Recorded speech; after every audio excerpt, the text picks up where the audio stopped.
Good morning. We've got to talk about Donald, haven't we?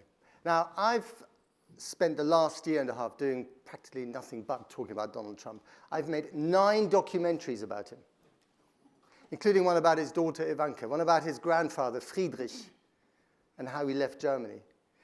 And I've interviewed the guy just before he started running, and I'm amazed, frankly, that after all this work that I've put in, he's not put me on his Christmas card list.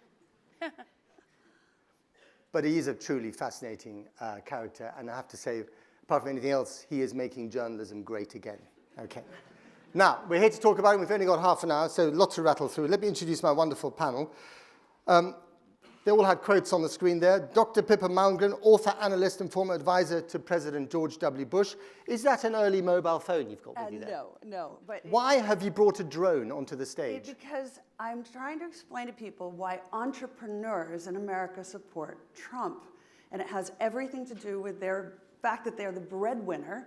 So they may not like the toxic language, but they go with the policy on taxes, et cetera. But you can't fly that thing in here. And this is my entrepreneurial venture. Okay, but you don't, I mean, because the health and safety officers are terrified that you're going to fly this in here. Okay. Fraser Nelson, editor of The Spectator.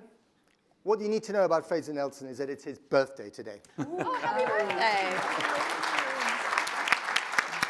Thank you very much. Elif Shafak, the award-winning Turkish novelist who lives in London and is very perplexed by events in her own country, but we're very happy to have you here. And Jennifer Palmieri, former White House head of communications under President Obama, director of communications under one Hillary Rodham Clinton. What went wrong? No. So I think that there was a... Okay. Book on that. Before you I'm answer ready. that, and before I'm ready, you answer, Matt. before Are we not doing it yet? No, you can answer that. I want you to answer. But Pippa, do you mind sitting here? Sure. It's not. I've got to sit in the middle. Do you want me to? For Sure, camera. Take absolutely. your drone with you. Take your toy with you. I'm terrified of that thing. Okay. I have no idea what it's going to do. Okay. I'm not letting you off the hook. What went wrong? So I think that there was a presumption, certainly on this side of the Atlantic, and on my side too, that this race was hers to lose, right? And that's never how it is with the presidential election. But that sort of presumption hurt us every single day. It hurt our coverage, and it really contributed to this sense of alienation that a lot of people had with politics, that politics is a game that's played in Washington and on cable TV sets in Manhattan. It's a really big problem. And I went into that race thinking, having worked for President Obama, understanding that we've gone through 2 decades of incredible disruption, coming out of the Great Recession, 2 wars, 9/11, that I thought the election would center around economic issues, wages mostly, right? And that's just not what happened. It was a reckoning. And it was a reckoning of frustrations that had been roiling under the surface for decades, in some cases, hundreds of years. And The man has the loyalty of the people. Ah. There we go. See, everybody's got an opinion about what America is today. A visitation from But another it world. ended up being it ended up being a fundamental question about what kind of country are we going to be? But one thing I find extraordinary, because I covered the 2008 campaign as well, Right. It was obvious in the primaries that she lost against Barack Obama, that the recession, the Great Recession, had unleashed a spirit of insurrection in America. The pitchforks were out, right? The pitchforks were still out in 2012. They were still out in 2016. How did she think, as an incumbent, as someone who comes from being a political royalty, that she could capture the imagination of the country that was in a state of anger and rage? Because it didn't feel like the country was in a state of anger or rage in the beginning. It didn't feel, Obama won re-election in 2012. That's not a state of anger and rage, right? I think it is. Mitt Romney was one of the worst candidates. I don't think that's what it is. I think it's the ebb and flow of countries in the time of great distress. And it is a few years after the Great Distress that this frustration comes to the surface. And this is what the election ended up being about. What kind of country are we going to be? Are we doubling down and affirming this path that we've been on, represented by President Obama in the terms of being the first black president, in terms of being the approach to the economy? Hillary is the type of person who could dig in, get the job done, She could it's like it's really hard making progress, but she's great at that. Yeah. Or you had the option of Trump, which is blow the whole thing up, right? So it is. I mean, I think she's a good alternative to what he represented, and it could have easily gone the other way.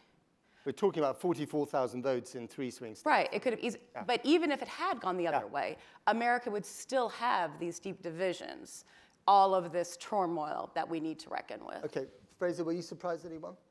Yeah, I mean, you showed me somebody who wasn't really surprised. I remember Yale University had this data analytics election department. They said there was a 99% chance Hillary was going to win. Everybody was staggered. Now, why did the pundits get it wrong? Because I think we were playing to this kind of mid-late 90s political playbook, not just in America, but in Europe too. The centrist candidate usually wins, the fringe candidate never does. We hadn't worked out that the views we described as fringe weren't actually fringe, they were mainstream. Take, for example, building a wall along the Mexican border. Now, 40% of the American public supported that. Banning Muslims from immigrating, it sounds awful to us, but something like 50% of Americans backed that too. So what we thought were weird and out there actually weren't. They were mainstream. And also, there was this sense of despair amongst working class Americans. And I think that only 2 candidates really understood that and articulated it, Bernie Sanders and Trump. And let's remember, it was the Republican establishment that was defeated by Trump as well. It wasn't just Hillary Clinton. And so they served up, as Hillary represented, kind of business as usual in Washington. People wanted to reset. And what more effective reset button there is than a candidate who promises to go and blow the whole thing up. And by the way, so far I'd say they've been broadly vindicated. Look at we saw in the video there, jobs, jobs, jobs. There've been 2 million more jobs. I mean, we'll talk about his record, what he's done as opposed to what he tweets in a minute. But Pippa, you worked for the Bushes, worked for W. When George H.W. Bush died the other day, it was only Melania Trump who turned up to the funeral. The wife. Yes. Melania Trump. Sorry, when Barbara died. Barbara Sorry. Bush. Melania Trump turned up to the funeral, not Donald Trump. And Barbara was extremely critical of Donald Trump, as indeed was George H.W. Bush. I'm not sure what W thinks. But is this, when he won that night, what did you think? Did you think this is the takeover of the Republican Party? So I thought that he would win, and I wrote a book explaining why, and it has everything to do with populism, which, by the way, everyone thinks populism is specific and local to their country and their circumstances. They think Brexit is specific and local to Britain. Trump is specific and local to the US, but in fact, it's quite a universal phenomena. It's sweeping across the whole world. So you thought he was going to win? And I wrote a book saying, I think he's going to win. Did you put money on it? You know, I made my own bet by building a company that I thought would succeed in the environment that he would create.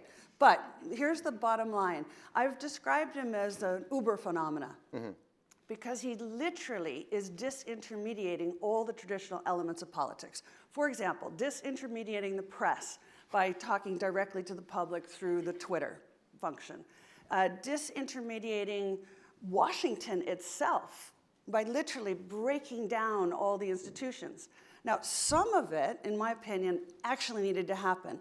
And although I am no fan of his toxic language and his, all of the things that we all have trouble with. On the other hand, I was an intern for Ronald Reagan, right? So my first experience in the White House was in about 1983-84. At that time, the National Security Council had 50 people. At the end of the Obama administration, it was like 450 people. There's not enough time in the president's day for all those people to be reporting directly. When he came in, he said, I'm flattening the structure. So when he says, I'm not hiring the people at the State Department or at the National Security Council, it's because practically it doesn't work anymore. Now, it also opens up the door to disintermediate the traditional ways foreign policy has been conducted. So as one example, and this will be my only one, look at the North Korean deal. So who did he point to be the ambassador to China? Xi Jinping's closest personal friend from when he went to the United States to learn English and study American farming, Governor Branstad from Iowa. And Branstad has been the guy negotiating behind the scenes. What Xi Jinping saw was the first president in American history who's giving away territory. He said, we're not interested in foreign policy. If the Russians want Ukraine, let them have it. We're not interested in foreign policy. If the Russians want Syria, complicated, difficult, let him have it. Xi Jinping goes, oh my God, maybe we can actually get North Korea if we fix the nuclear problem. And I would submit that part of the deal is effectively China will be soft annexing North Korea. And that has huge advantages for them. And meanwhile, it removes the issue that was so problematic for all of the world, which is the nuclear issue. So ironically, we end up with a president who says, I'm not interested in foreign policy, who, because he's disintermediating the traditional processes, ends up overseeing one of the most dramatic events in foreign policy in modern history. So again, I'm not saying I like him, but I can understand why this blow them up attitude, as you say. His whole shtick is to blow up the constructs of traditional politics. Although he doesn't use the word disintermediating very much. No, it's disruption come to politics to prove All right, it. Anna. It has too many syllables. Yeah. Elif, when you heard that he'd won, well, actually, no. Actually, let me ask the question differently. What's good about Donald Trump in your book? Oh, that's such a difficult question. There's got to be something. There's going to be something. You know, I think many Americans tend to think that Donald Trump is a singular phenomenon, that is very specific to America per se, the American electoral system, the role of the swing states. But in my opinion, it would be a mistake not to see the connections, not to see the echoes across the world. And lots of similarities I observe east and west. Turkey is also part of that pattern. When I look at Turkey, Hungary, Poland, I'm not saying it's exactly the same, but they derive their power from a very, very similar source. The way I see it, Donald Trump and many populist demagogues like him, I don't see them as the reason for the crisis we're going through, but I think as an outcome. So in other words, I think we need to talk about a crisis in democracy, particularly a crisis in liberal democracy, the erosion of faith in liberal democracies. These are the things that worry me a lot. Again, one big debate is, of course, does Trump have an ideology? Is he just disrupting the order?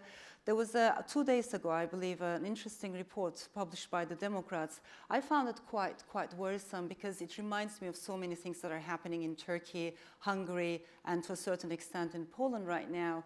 And the report was drawing attention to the fact that lots of new judges are appointed across the judiciary in America in haste, without really proper vetting. And these are people who do not have a favorable opinion when it comes to women's rights, minority rights, abortion rights, gay marriage, and other issues. Judges with Christian values, with more far-right values.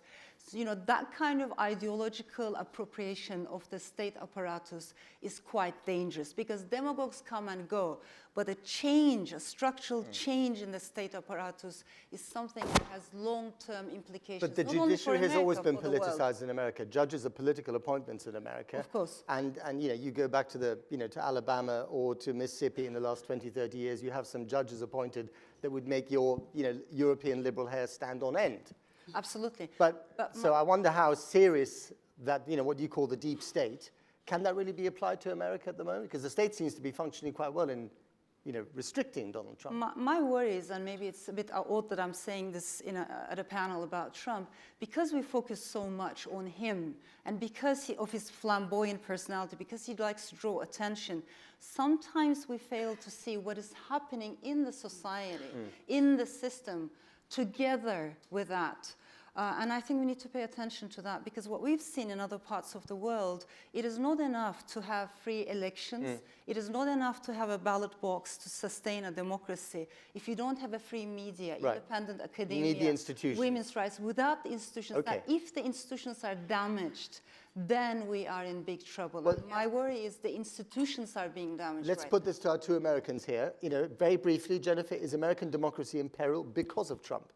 American democracy is in peril. I think that all institutions across the globe are undergoing either they're going to decay or they're going to be revitalized.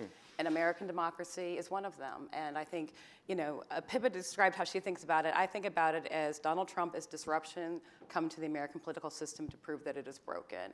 And I see to prove that it's working. Broken.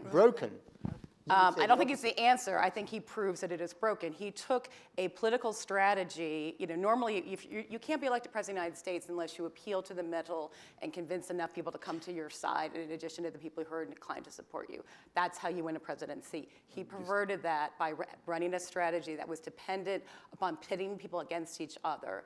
And that proves that the system that's like among the things that proves the system is broken. I see encouraging things that show it's being revitalized, American democracy at the grassroots level. The amount of candidates, we have new candidates, a record number of women running. And so there are encouraging signs, but the question is very much in doubt. I think America could be on the cusp of revitalizing our democracy in a way that it hasn't fulfilled the promise of everyone being equal in 240 years, or we could have had 240 great years, and now we're in a state of decline. Pippa, what do you think? So ironically, Trump being elected has revitalized politics. I mean, everyone is interested in politics now, which is really interesting. But I would go back to this fundamental question of what are the root causes, sources of populism? Because until we address those, then we will persist in electing leaders who are trying to disrupt the system. So I would put it this way. For me, it begins in a concrete way with the financial crisis. Usually in capitalism, if you fail, you fall. But because we decided to bail out the banking system, we created an environment where we said, if you're at the top, you get to stay. And if you're at the bottom, the elevator doors are closed. I asked chief executives all over the world who are very worried about populism, when is the last time you hired someone who did not have a college degree, who did not have a conventional background, who was a displaced person? None of them are hiring these people. So it's not just the inequality of income, which is another contributing factor. It's also the elevator doors are stuck. And in a way, what Trump represents is a voice that says, open the doors, stop pandering to what is the need of the people who already are looked after, and look at the people who aren't. And that has a kind of universal appeal. I'll come back to the comment I made at the opening. Why did more women, blacks, minorities, Hispanics vote for him than anybody anticipated? And I think it comes back to so many Americans feel locked out of the establishment. They're not hired by the corporations. So they have no choice. They go become entrepreneurs. And the moment you're an entrepreneur and you're the breadwinner, you go, I don't like how he sounds, but he stands for less red tape. He stands for lower taxes. He stands for moving the power and decision-making from Washington back to the local level. I'll go with that. And until we address these issues, I think we'll persist in seeing populist leaders. Fraser, is he the useful bully that revives democracy, or does he kill it off? Oh, he's reviving it, there's no doubt about that. And, I disagree that liberal democracy is defined as win the center and move more people to the center. I would describe that as the late 90s playbook. And what has happened is that politicians, not just in America, but in Europe too, they were all echoing each other a little bit too much. They had defined the mainstream as something that they liked. And meanwhile, the crash and demographic change introduced new elements in Britain and in America. The nation state is more valued than it was, say, 20, 15 years ago. There are other things. People look to the nation state for protection. When Trump says make America great again, that has a resonance because this isn't a sort of internationalist language. The same thing in Europe. Look at all the populists everywhere apart from Britain, which via Brexit has demonstrated how to deal with populism. If you listen to what's concerning people, populists go away. With now UKIP at what, 2% of the vote here? We're pretty much the only country in Europe not to have a populist problem. So this is what democracy correcting itself. You get via Trump, via Brexit, a democratic shock. It's a big shock to the system, but it comes from the people via the ballot box. And if politicians respond, then the support for the populist goes away. So if the Democrats can come up with a semi-decent candidate next time, then that will be democracy responding. But right now, the bookie's favorite is Joe Biden. It's interesting, isn't it? The founding fathers, it's always the founding fathers looking at Trump would be spinning in their graves. But actually, they might actually look at Trump and think, this is the system we set up. We set up a system that creates checks and balances to keep someone like Trump, who behaves a little bit like a late medieval monarch in terms of transactions, personal favors. The Prime Minister of Japan comes and gives him a pair of golden golf clubs.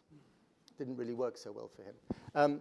But the system is actually working, isn't it? Well, he doesn't understand. he either doesn't understand or doesn't respect the rule of law and the role of the Constitution. But the rule of law still exists, and it keeps. It does. Congress is not fulfilling its obligation to keep a proper check on him. Is it not? I have bottomless disappointment in the Republicans in Congress and how they've responded to him. And they're going to pay for it in November. So You're confident of that, are you? Huh? The Republicans will pay for that in November, that they have not kept any kind of real accountability on him or his cabinet. So the tools exist. They have stopped from doing, they've been stopped from doing some damage, but I think this is also very much an open question, and I'm really concerned about it. But I think that the Democrats will win at least one House back, and that will instill some more balance in the way that Congress is responding to him. I'm not so sure. I mean, I spent quite a lot of time in America, and I hear what you're saying, and a lot of Republicans who are confident that they will, who are unconfident that they'll survive. Lots of Democrats who think that they will get a majority in the House, and then a lot of them would say start impeachment proceedings almost immediately. However, I don't think that's. However, come November, Yeah. The economy is not just recovering, but people are feeling the recovery. Yep. If you get to deal with North Korea, It's true, but that is these are. I mean, if you look at what he's done as opposed to what he tweets, it ain't that bad. But if you look at, but that's not what's motivating the people. That's not what's motivating the opposition. What's motivating the opposition is the kind of person that he is, the threat that he represents to democracy, that he doesn't respect a big portion of the American people. That's what's motivating the opposition. And if you look at the way the House is structured, and the seats that are, and the demographics of the seats that are in play, different factors are going to matter in November than the ones that you said. I think it's more going to be a reaction to him sort of writ large. The best races that are being run in America right now today, sort of opposition and concern about Trump is kind of baked in, right? There's just sort of a baked in, and candidates don't need to run on that. Candidates need to run on local issues that matter in their states or their districts, and the people who have won special elections, that's how they've won.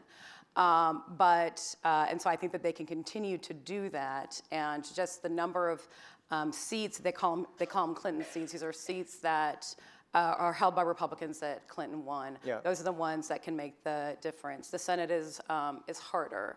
I think the questions that you're raising, those are relevant. Those are more relevant for 2020.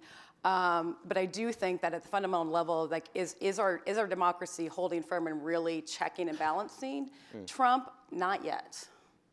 Elif, Turkey has its huge issues at the moment with Erdogan, who's, I think, giving a speech in London this morning. If you're in the opposition in Turkey and you're looking for guidance around the world about how to deal with an autocratic president, does the phenomenon of Trump in the White House make you think game over? If America can produce a president like that, we haven't got a hope in hell. Yeah, it gives a very, very bad message, I believe, for the world in general, East and West. This need for so-called strong men with strong values. We see this pattern and again rising everywhere. But I believe Turkey holds an important lesson for Democrats, for progressives all around the world, because even though we tend to think, of course, it has its own specific history, but we must remember that what happened there might happen somewhere else, and then somewhere else, even in well-developed democracies. So the way I see it, it's not enough to say, does the rule of law maintain in America? Of course it does, but that doesn't mean we can take it for granted. Because what we are seeing right now is history can go backwards. We can't take it for granted. We do not learn from the mistakes we have made. But if I may come back to your earlier point, I think what we tend to forget is a very simple fact about all of us. We are emotional creatures, yeah?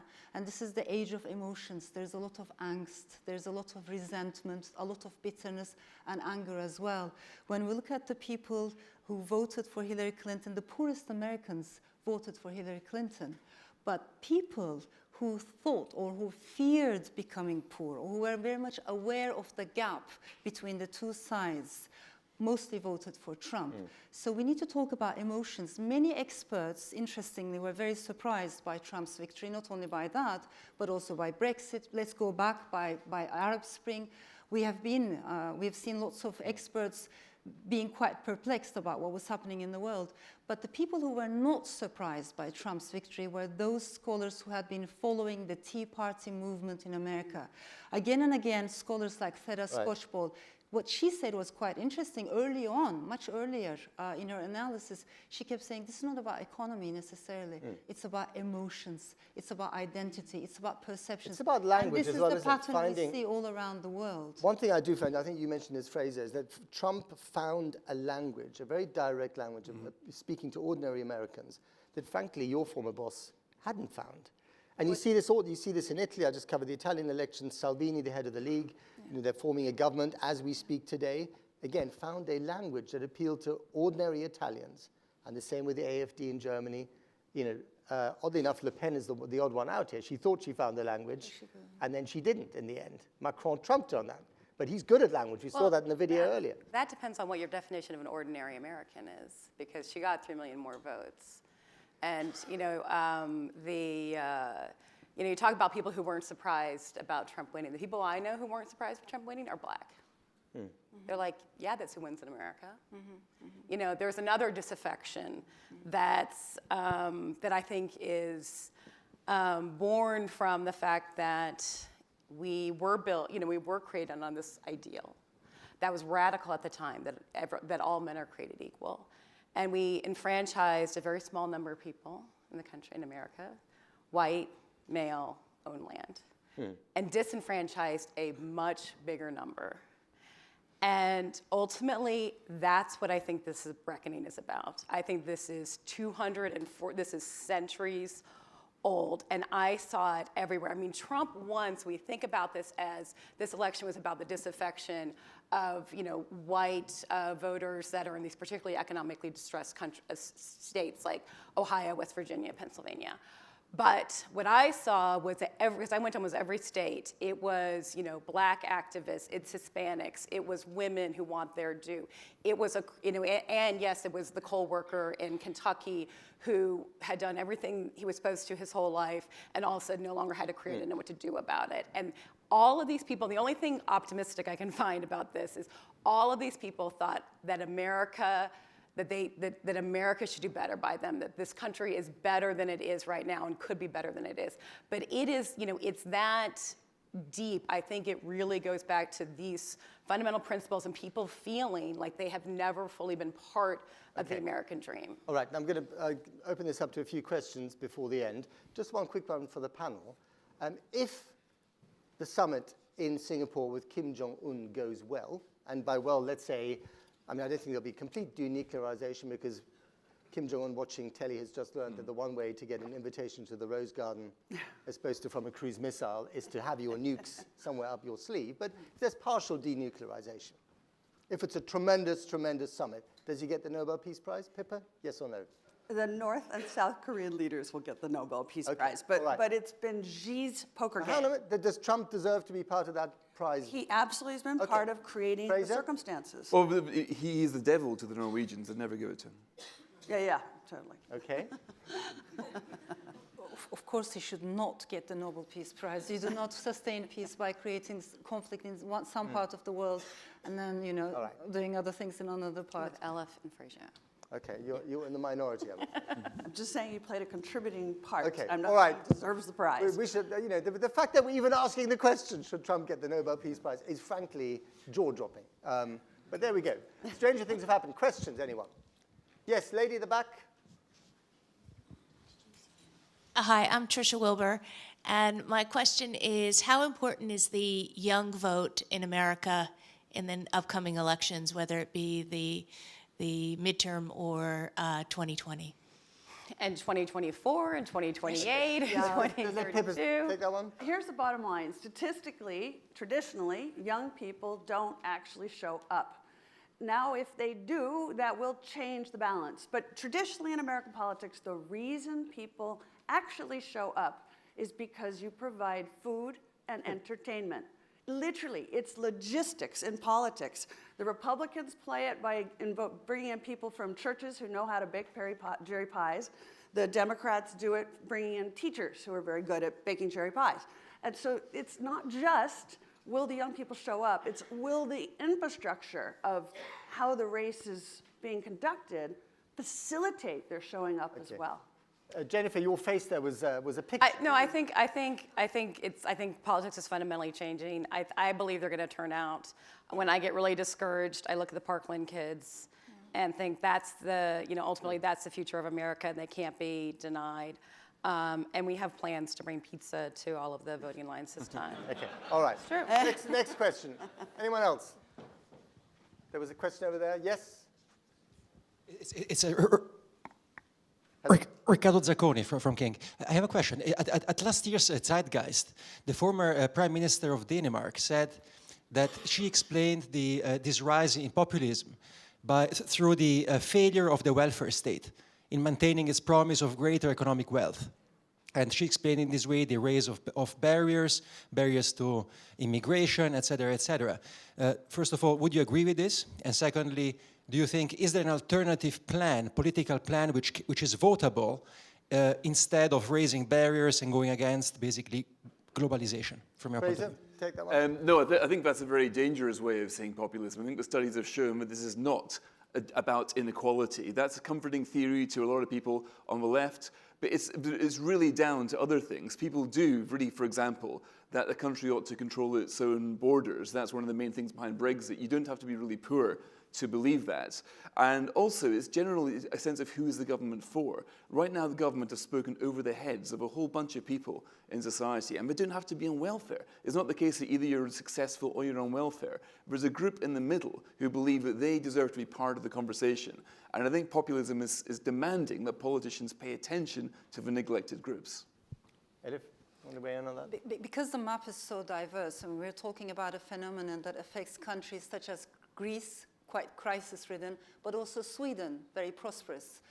We don't see the rise of populism in Portugal, even though they had lots of economic inequalities, but we see it in Poland, where they don't have immigrants. 97% of Poland is white and Catholic. So it can't be narrowed down to just one single factor. Inequality is definitely an important part of the debate, but so is perceptions. And I think we need to understand that kind of diversity when we're talking about populism. Okay. The zero is flashing aggressively, very aggressively, which means it's time for us to be quiet. Just one very quick one. Is he going to get re-elected in 2020? 2020. Yes or no? Yes or no? He may not run. Right, he may not run. I think he will, and he'll win. Okay. Yes or no? I hope he won't run. Okay. No. Okay, my goodness, what an incredibly versatile panel. A big hand to all of you, please.